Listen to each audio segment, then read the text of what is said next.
না দেখলে তো বলতে পারতো না যে তারা এটা তো অমুক সিরিজের right right adoption. Definitely audience অনেক স্মার্ট। তো এই গল্পে এটা আমাদের এই গল্পে আমরা খুব ভালো একটা অডিয়েন্স পেয়েছি। ভালো বলতে আমি যেটা বোঝাচ্ছি, অডিয়েন্সের রেঞ্জ অফ অডিয়েন্সটা বড়। মানে যিনি খুব কর্পোরেট অফিসের সিইও বা এমডি পদে আছেন, ওনার অফিস থেকে শুরু করে একেবারে চার দোকানে যে ছেলেটা কাজ করে সে পর্যন্ত দেখছে। হ্যাঁ মানে দীপা বললো হ্যাঁ। ও সবচেয়ে বেশি সারপ্রাইজ হয়েছে, এক মিসকিন নাকি এসে বলছে আমি 33 নম্বর পর্ব দেখলাম।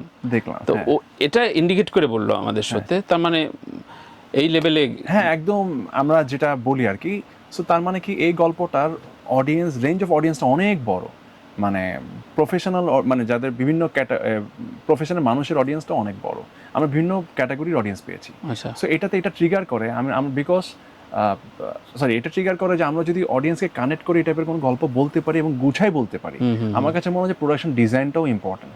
কারণ মানুষ এখন যেটা বলছেন যে পাকিস্তানি গল্প দেখছে বা তুরস্কের গল্প দেখছে, ইউটিউব সার্চ করলে বিভিন্ন সিরিয়াল তারা অলরেডি দেখছে। হ্যাঁ হ্যাঁ হ্যাঁ না দেখলে তো বলতে পারতো না যে তারা এটা তো অমুক সিরিজের right right adoption. Definitely audience অনেক স্মার্ট।